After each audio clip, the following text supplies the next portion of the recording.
আমরা ক্ষমতায় থেকে কিংস পার্টি হইলে তাহলে জিয়া রহমানও তো কিংস পার্টি করছে।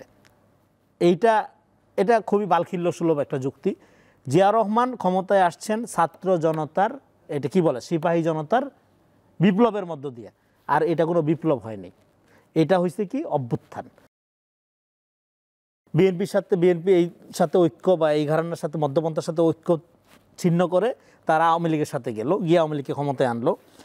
তারপরে তারপরে ক্ষমতায় আনার পরে দেখলো তারা সিট পাইলো, মানে ইলেকশন আগে এমন একটা হাইপ তৈরি করা হয়েছিল যে তারা বিশাল কিছু অর্জন করে ফেলবে, সিট পাইলো 3টা, 91 তো তারা 2টা পাইছিল, হ্যাঁ, এরপর মাত্র একটা সিট বাড়লো। তো যাই হোক, তারপরে তারা দেখলো হ্যাঁ তারা তো আসলে ভালো রকম প্রতারণার শিকার হয়েছে। এটা বিস্তারিত বর্ণনা আছে, আমি জাস্ট সংক্ষেপে বলতেছি। তখন এই যে ভুলটা করলো জামাত, সেই ভুলের খেসারত কিন্তু বাংলাদেশকে দিতে হলো। না হলে বাংলাদেশের মানুষ কিন্তু আওয়ামী লীগের ব্যাপারে 75-এর পরে রায় দিয়ে দিছিল। এটা যে একটা পরীক্ষিত ফ্যাসিস্ট শক্তি, এই ব্যাপারে কিন্তু লোকজনের সন্দেহ ছিল না। কিন্তু এইটা জামাতের কৌশলী রাজনীতির কারণে আওয়ামী লীগ এখানে ঢোকার সুযোগ পাইছে। হ্যাঁ, জিয়া রহমান এটা ওপেন করে দিছিল সমস্ত দলকে, সেটা আওয়ামী লীগকে দিছিল, জামাতকেও তো দিছিল, সেটা একটা অন্য প্রেক্ষাপট ছিল। এবং এখন আরেকটা ফাঁকে আরেকটা কথা বলে নেই, এই ছাত্ররা যারা বলতেছে যে আমরা ক্ষমতায় থেকে কিংস পার্টি হইলে তাহলে জিয়া রহমানও তো কিংস পার্টি করছে, এটা খুবই বালখিল্য সুলভ একটা যুক্তি। জিয়া রহমান ক্ষমতায় আসছেন ছাত্র জনতার, এটা কি বলে, সিপাহী জনতার বিপ্লবের মধ্য দিয়ে, আর এটা কোনো বিপ্লব হয়নি, এটা হয়েছে কি অভ্যুত্থান। এবং জিয়াউর রহমান 7 নভেম্বরের বিপ্লবের পরে মিলিটারি ব্যুরোক্রেসি সব কিছুর উপর কন্ট্রোল নিয়ে উনি ক্ষমতা নিছে। আর এখানে একটা অভ্যুত্থান করে তুমি বসাইছো কতগুলো এনজিও লর্ডসদের। বাংলাদেশের সিভিল সোসাইটি এমনিতেই আওয়ামী সোসাইটি, এখানে সিভিল সোসাইটি মোটা দাগে 15 বছরে আওয়ামী লীগ ছাড়া কিছু ছিল, 2-4টা বিচ্ছিন্ন লোক বাদে, ব্যতিক্রম না বলি।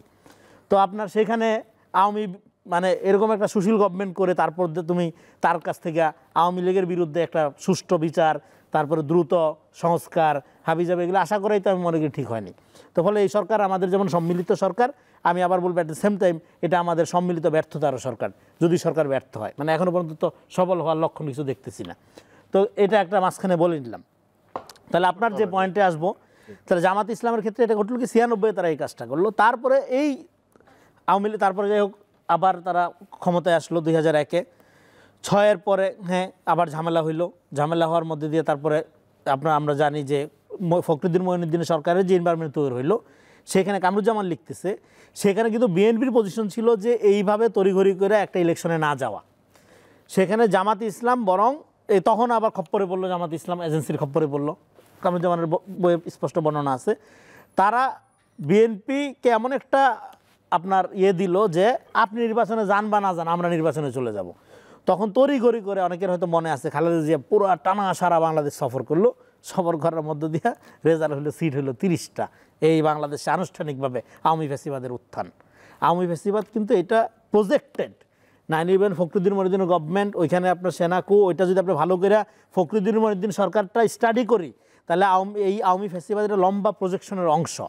ফলে এই প্রজেকশনের মধ্য দিয়ে নিয়ে তারপরে সংবিধান সংশোধন করে সাংবিধানিক ফ্যাসিবাদ, বাংলাদেশের এই অভ্যুত্থান। এই যে পুরা প্রক্রিয়ার মধ্যে দেখেন জামাত, পলিটিক্যালি জামাত যেটা করতেছে সেটা হচ্ছে তার কৌশলগত কারণে কিন্তু প্রত্যেকবারই দেশ ক্ষতিগ্রস্ত হয়েছে এবং তার মিত্ররা ক্ষতিগ্রস্ত হয়েছে। এবার বিএনপি কি পবিত্র দুধে দেওয়া? না। বিএনপি যেই ধরনের রাজনীতির প্রপোজিশন নিয়ে দাঁড়ায় আছে, একটা মধ্যপন্থা, সমস্ত এবং বিএনপি ব্যর্থ হলে বাংলাদেশ ব্যর্থ হবে, আমাদের একটা বিএনপি লাগবে, এই নেতৃত্ব ব্যর্থ হলে আমাদের একটা বিএনপি লাগবে, এছাড়া আর কোনো অপশন নাই। 71 সালে আওয়ামী লীগের মতো একটা বাটপার সংগঠন যদি না থাকতো, তাহলে দেশের পরিণতি 71-এর উপর এরকম হইতো না। ফলে এখন বিএনপি হলো এই জায়গায় একদম ভরসা, বাংলাদেশের মানুষের অস্তিত্বের স্বার্থে, জিওপলিটিক্যাল নানা ইকুয়েশনের স্বার্থে আমাদের একটা বিএনপি লাগবে। এই জন্য বিএনপির রাজনীতির যে জনগণ, সেটা আমি বলবো যে আমাদেরকে বিএনপিকে প্রপার করতে হবে।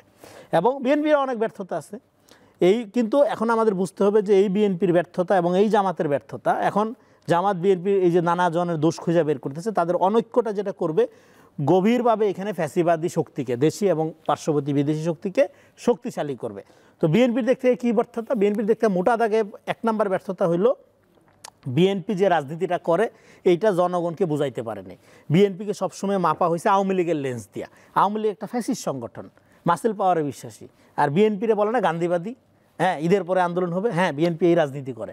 বিএনপি হলো একটা প্রপার ডেমোক্রেটিক আপনার লিবারেল পার্টি, যেটা শুধুমাত্র জনগণের ভোটের বাইরে জনগণের উইলের বাইরে তার আর ক্ষমতায় আসার আর কোনো পথ নেই। কিন্তু এই যে তাদের সহযোগী ছিল জামাতের কথা বললেন, জামাতের ভুলের কারণে যে এই ফ্যাসিস্ট তৈরি হচ্ছে, হাসিনা পার্টিকুলারলি ক্ষমতায় আসছে, এর জন্য জামাত রেসপন্সিবল, এবং এই জন্য জামাত পানিশড হয়েছে। জামাত কি সেটা এখন মনে করে যে আবারও করে ভুল করবে? থ্যাংক ইউ, এটা আমি এই জায়গায় যা আসতেছে। ফলে এখন বিএনপি জামাত যে রাজনীতি শুরু করছে, এখন যদি আওয়ামী লীগ এখানে রাজনীতি করার সুযোগ পায়, সেটা হবে বিএনপি জামাতের ঐক্যের সমস্যা বা ঐক্যের ফাটলের কারণে, এবং আরও পার্টিকুলারলি জামাতের নীতির চেয়ে কৌশলকে প্রাধান্য দেওয়ার, নগদ লাভ, ইমিডিয়েট পাওয়ার কৌশলের কারণে। ফলে আমি মনে করি জামাত ইসলাম এনাফ এখানে সাফারের শিকার হয়েছে। জামাত শিবির ট্যাগ দিয়ে পিটাইয়া হত্যা করা তো জায়েজ হয়ে গেছিল, এক ধরনের নর্মাল ব্যাপার হয়ে গেছিল না, শেষ করব, নইলে আবার লোকজন ভুল বুঝবে। ফলে এখন যেটা দরকার, এইটা সোসাইটিতে জামাতের মতো একটা পটেনশিয়াল ফোর্স, আমি এটাকে বাংলাদেশের রাজনীতির জন্য খুবই পটেনশিয়াল ফোর্স মনে করি, কিন্তু জামাত কৌশলী যে আচরণগুলোর মধ্য দিয়ে আমি মনে করি জামাতের একটা পর্যালোচনা করা দরকার। ফ্রম ভেরি বিগিনিং, মওদুদি আমল টু 25, তাদের কৌশলের কারণে তারা নিজেরা কতখানি পলিটিক্যাল স্টেক থেকে সরে গেছে, আমি বলছি ন্যাশনাল পলিটিক্যাল স্টেক থেকে সরে গেছে, কিন্তু সোসাইটিতে তাই বলে তাদের পলিটিক্যাল স্টেক কমে গেছে এটা মনে করার কোনো কারণ নেই। জামাতের যথেষ্টই পলিটিক্যাল স্টেক আছে, কিন্তু সেই স্টেক আর ভোটের রাজনীতির, ক্ষমতার রাজনীতির স্টেক এক না, জিও পলিটিক্যাল হিসাব এক না। সেইটা দুইটা আমলে রেখে বিএনপি এবং জামাত, আমি মনে করি দুইটাকেই একটা রেশনাল আচরণ করতে হবে। আপনাদের অনৈক্য কাকে শক্তিশালী করে এটা আপনারা আগে চিন্তা করবেন, তারপরে কে টেম্পু স্ট্যান্ড দখল করে আর কে সচিবালয় দখল করে সেই বিচার করবেন। আমরা শেষ করব, আপনি 1 মিনিট যদি শেষে কিছু বলতে চান। আমার কথা হচ্ছে যে এই সরকার সবার সরকার ঠিক আছে, কিন্তু দেশ তো চলছে না কোনো সেক্টর। এই একটা পত্রিকায়, জাতীয় পত্রিকায় দেখলাম, গতকালকেই বেরোইছে, অর্থনীতির 22টা উপাদান বের করেছে। সেখানে প্রধান উপদেষ্টা, অর্থ উপদেষ্টা, বাণিজ্য উপদেষ্টা, গভর্নর এবং শিক্ষা উপদেষ্টা, এই 4 জনের সমস্যার কথা বলছে। কোনো সমাধান নেই। এই দেশটা তো ধরেন, আর যদি তারা যে নির্বাচনের কথা বলে, এই বছরের শেষে যদি নির্বাচন হয়ও, এই দিনটা চলবে কি করে এই দেশ? আমার মাথায় ধরছে না, আমার মাথায় ধরছেই না, এই দেশটা চলছে না। আমার এই জন্য বলছি যে যাই ঘটুক না কেন, এর চাইতে বেটার অবস্থা থাকবে, যে কোনোভাবে একেবারে নিতান্তই যেটুকু সংস্কার লাগে করে এক্ষুনি ইমিডিয়েটলি শিডিউল দিয়ে এই সরকার ক্ষমতা ছেড়ে দেওয়া উচিত।